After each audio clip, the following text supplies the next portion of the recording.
خداوند کے بھائی یعقوب کے سوا کسی سے نہ ملا۔ جو باتیں میں تم کو لکھتا ہوں خدا کو حاضر جان کر کہتا ہوں کہ وہ جھوٹی نہیں۔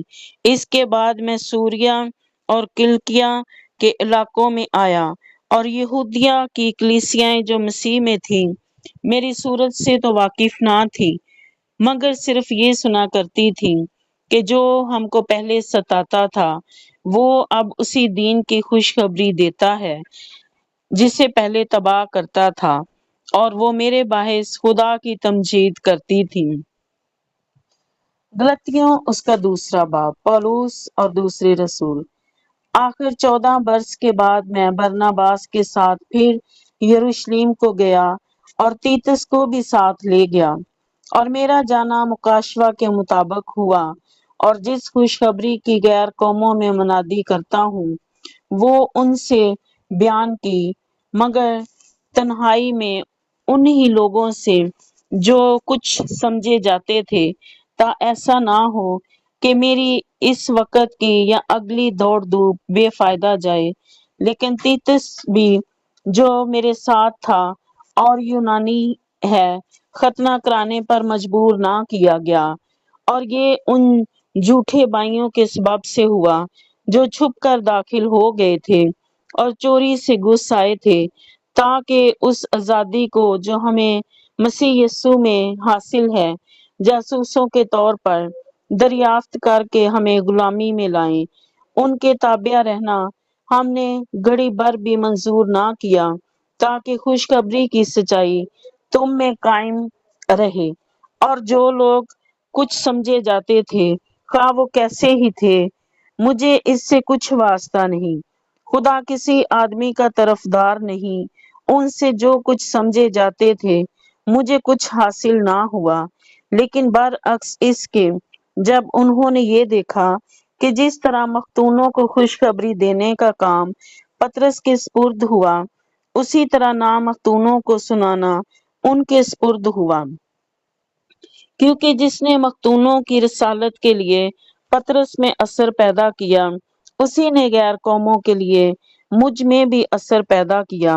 اور جب انہوں نے اس توفیق کو معلوم کیا جو مجھے ملی تھی، تو یعقوب اور کیفا اور یوحنا نے جو کلیسیا کے رکن سمجھے جاتے تھے مجھے اور برناباس کو داہنا ہاتھ دے کر شریک کر لیا، تاکہ ہم غیر قوموں کے پاس جائیں اور وہ مختونوں کے پاس، اور صرف یہ کہا کہ غریبوں کو یاد رکھنا، مگر میں خود ہی اسی کام کی کوشش میں تھا۔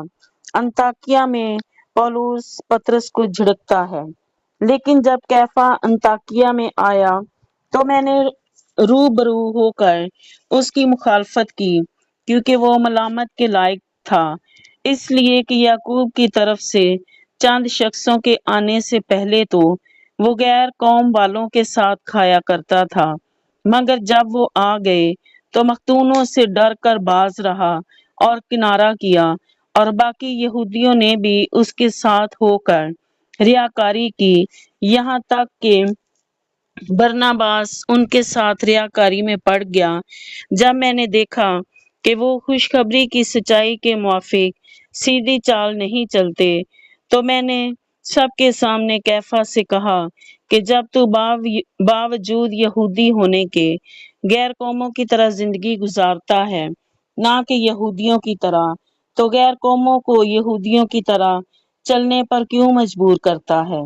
یہودی اور غیر قوم والے ایمان سے نجات پاتے ہیں، گو ہم پیدائش سے یہودی ہیں اور گناہگار غیر قوموں میں سے نہیں، تو بھی یہ جان کر کہ آدمی شریعت کے اعمال سے نہیں بلکہ صرف یسوع مسیح پر ایمان لانے سے راست باز ٹھہرتا ہے، خود بھی مسیح یسوع پر ایمان لائے، تاکہ ہم مسیح پر ایمان لانے سے راست باز ٹھہریں، نہ کہ شریعت کے اعمال سے، کیونکہ شریعت کے اعمال سے کوئی بشر راست باز نہ ٹھہرے گا۔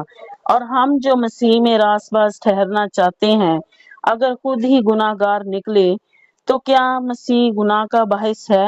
ہرگز نہیں، کیونکہ جو کچھ میں نے ڈھا دیا اگر اسے پھر بناؤں تو اپنے آپ کو قصوروار ٹھہراتا ہوں۔ چنانچہ میں شریعت ہی کے وسیلہ سے شریعت کے اعتبار سے مر گیا تاکہ خدا کے اعتبار سے زندہ ہو جاؤں۔ میں مسیح کے ساتھ مصلوب ہوا ہوں اور اب میں زندہ نہ رہا بلکہ مسیح مجھ میں زندہ ہے، اور میں جو اب جسم میں زندگی گزارتا ہوں تو خدا کے بیٹے پر ایمان لانے سے گزارتا ہوں، جس نے مجھ سے محبت رکھی اور اپنے آپ کو میرے لیے موت کے حوالہ کر دیا۔ میں خدا کے فضل کو بیکار نہیں کرتا، کیونکہ راست بازی اگر شریعت کے وسیلہ سے ملتی تو مسیح کا مرنا ابس ہوتا۔ غلطیوں اس کا 3 باب۔ شریعت بامقابلہ ایمان۔ آئے نادان غلطیوں، کس نے تم پر افسوس کر لیا؟ تمہاری تو گویا آنکھوں کے سامنے یسوع مسیح صلیب پر دکھایا گیا۔ میں تم میں سے صرف یہ دریافت کرنا چاہتا ہوں کہ تم نے شریعت کے اعمال سے روح کو پایا یا ایمان کے پیغام سے؟ کیا تم ایسے نادان ہو کہ روح کے طور پر شروع کر کے اب جسم کے طور پر کام پورا کرنا چاہتے ہو؟ کیا تم نے اتنی تکلیفیں بے فائدہ اٹھائیں؟ مگر شاید بے فائدہ نہیں۔ بس جو تمہیں روح بخشتا اور تم میں معجزے ظاہر کرتا ہے، کیا وہ شریعت کے اعمال سے ایسا کرتا ہے یا ایمان کے پیغام سے؟ چنانچہ ابراہیم خدا پر ایمان لایا اور یہ اس کے لیے راست بازی گنا گیا۔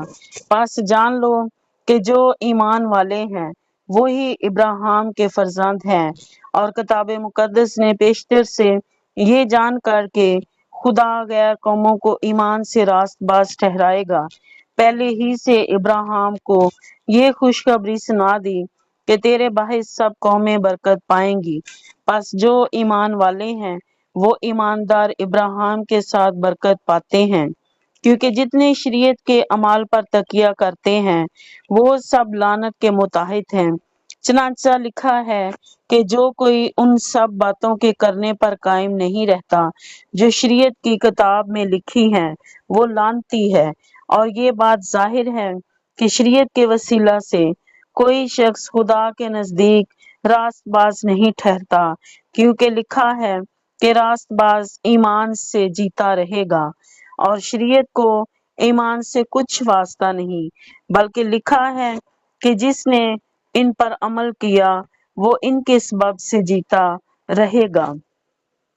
مسیح جو ہمارے لیے لعنتی بنا، اس نے ہمیں مول لے کر شریعت کی لعنت سے چھڑایا، کیونکہ لکھا ہے کہ جو کوئی لکڑی پر لٹکایا گیا وہ لعنتی ہے، تاکہ مسیح یسوع میں ابراہیم کی برکت غیر قوموں تک بھی پہنچے، اور ہم ایمان کے وسیلہ سے اس روح کو حاصل کریں جس کا وعدہ ہوا ہے۔ شریعت اور وعدہ۔ آئے بھائیوں، میں انسان کے طور پر کہتا ہوں کہ اگرچہ آدمی ہی کا عہد ہو، جب اس کی تصدیق ہو گئی تو کوئی اس کو باطل نہیں کرتا اور نہ اس پر کچھ بڑھاتا ہے۔ پس ابراہیم اور اس کی نسل سے وعدے کیے گئے، وہ یہ نہیں کہتا کہ نسلوں سے، جیسا بہتوں کے واسطے کہا جاتا ہے، بلکہ جیسا ایک کے واسطے کہ تیری نسل کو، اور وہ مسیح ہے۔ میرا یہ مطلب ہے کہ جس عہد کی خدا نے پہلے سے تصدیق کی تھی اس کو شریعت 430 برس کے بعد آ کر باطل نہیں کر سکتی، وہ وعدہ لا حاصل ہو، کیونکہ اگر میراث شریعت کے سبب سے ملی ہے تو وعدہ کے سبب سے نہ ہوئی، مگر ابراہیم کو خدا نے وعدہ ہی کی راہ سے بخشی۔ پس شریعت کیا رہی؟ وہ نافرمانیوں کے سبب سے بعد میں دی گئی کہ اس نسل کے آنے تک رہے جس سے وعدہ کیا گیا تھا، اور وہ فرشتوں کے وسیلہ سے ایک درمیانی کی معرفت مقرر کی گئی۔ اب درمیانی ایک کا نہیں ہوتا مگر خدا ایک ہی ہے۔ شریعت کا مقصد۔ پس کیا شریعت خدا کے وعدوں کے خلاف ہے؟ ہرگز نہیں، کیونکہ اگر کوئی ایسی شریعت دی جاتی جو زندگی بخش سکتی تو البتہ راست بازی شریعت کے سبب سے ہوتی، مگر کتاب مقدس نے سب کو گناہ کا متحد کر دیا تاکہ وہ وعدہ جو یسوع مسیح پر ایمان لانے پر موقوف ہے ایمانداروں کے حق میں پورا کیا جائے۔ ایمان کے آنے سے پیشتر شریعت کی متحدی میں ہماری نگہبانی ہوتی تھی، اور اس ایمان کے آنے تک جو ظاہر ہونے والا تھا ہم اسی کے پابند رہے۔ پس شریعت مسیح تک پہنچانے کو ہمارا استاد بنی تاکہ ہم ایمان کے سبب سے راست باز ٹھہریں، مگر جب ایمان آ چکا تو ہم استاد کے متحد نہ رہے، کیونکہ تم سب اس ایمان کے وسیلہ سے جو مسیح یسوع میں ہے خدا کے فرزند ہو، اور تم سب جتنوں نے مسیح میں شامل ہونے کا بپتسمہ لیا مسیح کو پہن لیا۔ نہ کوئی یہودی رہا، نہ یونانی، نہ کوئی غلام، نہ آزاد، نہ کوئی مرد نہ عورت، کیونکہ تم سب مسیح یسوع میں ایک ہو۔ اور اگر تم مسیح کے ہو تو ابراہیم کی نسل اور وعدہ کے مطابق وارث ہو۔ غلطیوں اس کا 4 باب۔ لیکن میں یہ کہتا ہوں کہ وارث جب تک بچہ ہے، اگرچہ وہ سب کا مالک ہے، اس میں اور غلام میں کچھ فرق نہیں، بلکہ جو میعاد باپ نے مقرر کی اس وقت تک سرپرستوں اور مختاروں کے اختیار میں رہتا ہے۔ اسی طرح ہم بھی جب بچے تھے تو دنیاوی ابتدائی باتوں کے پابند ہو کر غلامی کی حالت میں رہے، لیکن جب وقت پورا ہو گیا تو خدا نے اپنے بیٹے کو بھیجا جو عورت سے پیدا ہوا اور شریعت کے متحد پیدا ہوا، تاکہ شریعت کے متحدوں کو مول لے کر چھڑا لے اور ہم کو لے پالک ہونے کا درجہ ملے۔ اور چونکہ تم بیٹے ہو، اس لیے خدا نے اپنے بیٹے کا روح ہمارے دلوں میں بھیجا جو ابا یعنی اے باپ کہہ کر پکارتا ہے۔ بس اب تو غلام نہیں بلکہ بیٹا ہے، اور جب بیٹا ہوا تو خدا کے وسیلہ سے وارث بھی ہوا۔ غلطیوں کے لیے پالوس کی فکر مندی۔ لیکن اس وقت خدا سے نا واقف ہو کر تم ان معبودوں کی غلامی میں تھے جو اپنی ذات سے خدا نہیں، مگر اب جو تم نے خدا کو پہچانا بلکہ خدا نے تم کو پہچانا، تو ان ضعیف اور نکمی ابتدائی باتوں کی طرف کس طرح پھر رجوع ہوتے ہو جن کی دوبارہ غلامی کرنا چاہتے ہو۔ تم دنوں اور مہینوں اور مقررہ وقتوں اور برسوں کو مانتے ہو۔ مجھے تمہاری بابت ڈر ہے، کہیں ایسا نہ ہو کہ جو محنت میں نے تم پر کی بے فائدہ جائے۔ آئے بھائیو، میں تمہاری منت کرتا ہوں کہ میری مانند ہو جاؤ، کیونکہ میں بھی تمہاری مانند ہوں۔ تم نے میرا کچھ بگاڑا نہیں، بلکہ تم جانتے ہو کہ میں نے پہلی دفعہ جسم کی کمزوری کے سبب سے تم کو خوشخبری سنائی تھی، اور تم نے میری اس جسمانی حالت کو جو تمہاری آزمائش کا باعث تھی نہ حقیر جانا اور نہ اس سے نفرت کی، اور خدا کے فرشتہ بلکہ مسیح یسوع کی مانند مجھے مان لیا۔ پس تمہارا وہ خوشی منانا کہاں گیا؟ میں تمہارا گواہ ہوں کہ اگر ہو سکتا تو تم اپنی آنکھیں بھی نکال کر مجھے دے دیتے۔ تو کیا تم سے سچ بولنے کے سبب سے میں تمہارا دشمن بن گیا؟ وہ تمہیں دوست بنانے کی کوشش تو کرتے ہیں، مگر نیک نیتی سے نہیں، بلکہ وہ تمہیں خارج کرانا چاہتے ہیں تاکہ تم انہی کو دوست بنانے کی کوشش کرو۔ لیکن یہ اچھی بات ہے کہ نیک امر میں دوست بنانے کی ہر وقت کوشش کی جائے، نہ صرف اسی وقت جب میں تمہارے پاس موجود ہوں۔ آئے میرے بچوں، تمہاری طرف سے مجھے پھر جننے کے سے درد لگے ہیں، جب تک کہ مسیح تم میں صورت نہ پکڑ لے۔ جی چاہتا ہے کہ اب تمہارے پاس موجود ہو کر اور طرح سے بولوں، کیونکہ مجھے تمہاری طرف سے شبہ ہے۔ ہاجرہ اور سارہ کی مثال۔ مجھ سے کہو تو تم جو شریعت کے متحد ہونا چاہتے ہو، کیا شریعت کی بات کو نہیں سنتے؟ یہ لکھا ہے کہ ابراہیم کے 2 بیٹے تھے، ایک لونڈی سے دوسرا آزاد سے، مگر لونڈی کا بیٹا جسمانی طور پر اور آزاد کا بیٹا وعدہ کے سبب سے پیدا ہوا۔ ان باتوں میں تمثیل پائی جاتی ہے، اس لیے کہ یہ عورتیں گویا دو عہد ہیں، ایک کوئی سینہ پر کا جس سے غلام ہی پیدا ہوتے ہیں، اور وہ ہاجرہ ہے، اور ہاجرہ عرب کا کوئی سینہ ہے، اور موجودہ یروشلم اس کا جواب ہے، کیونکہ وہ اپنے لڑکوں سمیت غلامی میں ہے، مگر عالم بالا کی یروشلم آزاد ہے، اور وہی ہماری ماں ہے، کیونکہ لکھا ہے کہ آئے بھانج تو جس کے اولاد نہیں ہوتی خوشی منا، تو جو درد زا سے نا واقف ہے آواز بلند کر کے چلا، کیونکہ بے کس چھوڑی ہوئی کی اولاد شوہر والی کی اولاد سے زیادہ ہوگی۔ پس آئے بھائیو، ہم اسحاق کی طرح وعدہ کے فرزند ہیں، اور جیسے اس وقت جسمانی پیدائش والا روحانی پیدائش والے کو ستاتا تھا، اب بھی ہوتا ہے، مگر کتاب مقدس کیا کہتی ہے؟ یہ کہ لونڈی اور اس کے بیٹے کو نکال دے، کیونکہ لونڈی کا بیٹا آزاد کے بیٹے کے ساتھ ہرگز وارث نہ ہوگا۔ پس آئے بھائیو، ہم لونڈی کے فرزند نہیں بلکہ آزاد کے ہیں۔ غلطیوں اس کا 5 باب۔ اپنی آزادی کو محفوظ رکھو۔ مسیح نے ہمیں آزاد رہنے کے لیے آزاد کیا ہے، پس قائم رہو اور دوبارہ غلامی کے جوئے میں نہ جوتو۔ دیکھو، میں پولس تم سے کہتا ہوں کہ اگر تم ختنہ کراؤ گے تو مسیح سے تم کو کچھ فائدہ نہ ہوگا، بلکہ میں ہر ایک ختنہ کرانے والے شخص پر پھر گواہی دیتا ہوں کہ اسے تمام شریعت پر عمل کرنا فرض ہے۔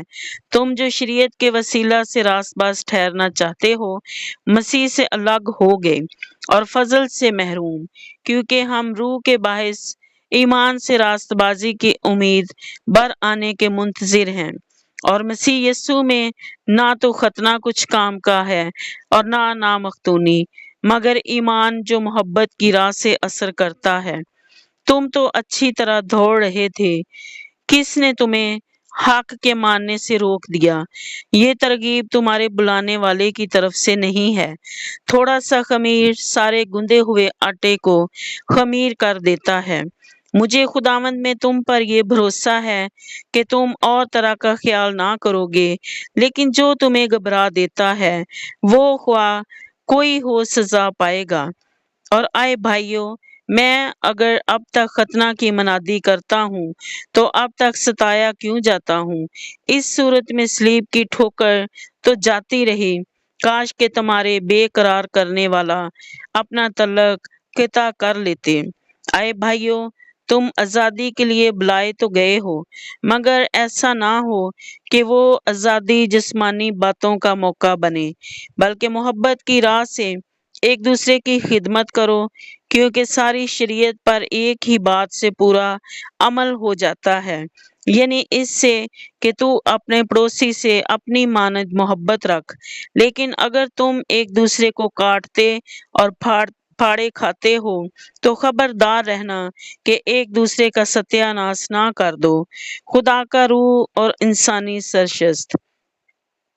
مگر میں یہ کہتا ہوں کہ روح کے موافق چلو تو جسم کی خواہش کو ہرگز پورا نہ کرو گے، کیونکہ جس روح کے خلاف خواہش کرتا ہے اور روح جسم کے خلاف، اور یہ دو ایک دوسرے کے مخالف ہیں، تاکہ جو تم چاہتے ہو وہ نہ کرو۔ اور اگر تم روح کی ہدایت سے چلتے ہو تو شریعت کے مطابق نہیں رہے۔ اب جسم کے کام تو ظاہر ہیں، یعنی حرام کاری، ناپاکی، شہوت پرستی، بت پرستی، جادوگری، عداوتیں، جھگڑا، حسد، غصہ، تفرقے، جدائیاں، بدعتیں، بغض، نشہ بازی، ناچ رنگ اور ان کی مانند۔ ان کی بابت تمہیں پہلے سے کہہ دیتا ہوں، جیسا کہ پیشتر جتا چکا ہوں، کہ ایسے کام کرنے والے خدا کی بادشاہی کے وارث نہ ہوں گے۔ مگر روح کا پھل محبت، خوشی، اطمینان، تحمل، مہربانی، نیکی، ایمانداری، حلم، پرہیزگاری ہے۔ ایسے کاموں کی کوئی شریعت مخالفت نہیں، اور جو مسیح یسوع کے ہیں انہوں نے جسم کو اس کی رغبتوں اور خواہشوں سمیت صلیب پر کھینچ دیا۔ اگر ہم روح کے سبب سے زندہ ہیں تو روح کے موافق چلنا بھی چاہیے۔ ہم بیجا فکر کر کے ایک دوسرے کو چڑھائیں اور نہ ایک دوسرے سے جلیں۔ غلطیوں اس کا 6 باب۔ ایک دوسرے کا بوجھ اٹھاؤ۔ آئے بھائیو، اگر کوئی آدمی کسی قصور میں پکڑا بھی جائے تو تم جو روحانی ہو اس کو ہلا مزاجی سے بحال کرو اور اپنا بھی خیال رکھ، کہیں تو بھی آزمائش میں نہ پڑ جائے۔ تم ایک دوسرے کا بھار اٹھاؤ اور یوں مسیح کی شریعت کو پورا کرو، کیونکہ اگر کوئی شخص اپنے آپ کو کچھ سمجھے اور کچھ بھی نہ ہو تو اپنے آپ کو دھوکا دیتا ہے۔ بس ہر شخص اپنے ہی کام کو آزما لے، اس صورت میں اسے اپنی ہی بابت فخر کرنے کا موقع ہوگا، نہ کہ دوسرے کی بابت، کیونکہ ہر شخص اپنا ہی بوجھ اٹھائے گا۔ کلام کی تعلیم پانے والا تعلیم دینے والے کو سب اچھی چیزوں میں شریک کرے۔ فریب نہ کھاؤ، خدا ٹھٹھوں میں نہیں اڑایا جاتا، کیونکہ آدمی جو کچھ بوتا ہے وہی کاٹے گا، اور جو کوئی اپنے جسم کے لیے بوتا ہے وہ جسم سے ہلاکت کی فصل کاٹے گا۔ جو روح کے لیے بوتا ہے وہ روح سے ہمیشہ کی زندگی کی فصل کاٹے گا۔ ہم نیک کام کرنے میں ہمت نہ ہاریں، کیونکہ اگر بے دل نہ ہوں گے تو عین وقت پر کاٹیں گے۔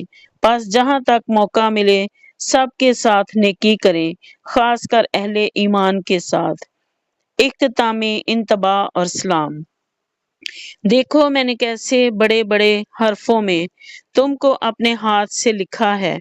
جتنے لوگ جسمانی نمود چاہتے ہیں وہ تمہیں ختنہ کرانے پر مجبور کرتے ہیں، صرف اس لیے کہ مسیح کی صلیب کے سبب سے ستائے نہ جائیں، کیونکہ ختنہ کروانے والے خود بھی شریعت پر عمل نہیں کرتے، مگر تمہارا ختنہ اس لیے کرانا چاہتے ہیں کہ تمہاری جسمانی حالت پر فخر کریں۔ لیکن خدا نہ کرے کہ میں کسی چیز پر فخر کروں سوا اپنے خداوند یسوع مسیح کی صلیب کے، جس سے دنیا میرے اعتبار سے مصلوب ہوئی اور میں دنیا کے اعتبار سے، کیونکہ نہ ختنہ کچھ چیز ہے اور نہ نامختونی، بلکہ نئے سرے سے مخلوق ہونا۔ اور جتنے اس کام پر چلیں انہیں اور خدا کے اسرائیل کو اطمینان اور رحم حاصل ہوتا رہے۔ آگے کو کوئی مجھے تکلیف نہ دے، کیونکہ میں اپنے جسم پر یسوع کے داغ لیے ہوئے پھرتا ہوں۔ آئے بھائیو، ہمارے خداوند یسوع مسیح کا فضل تمہاری روح کے ساتھ ہوتا رہے۔ آمین۔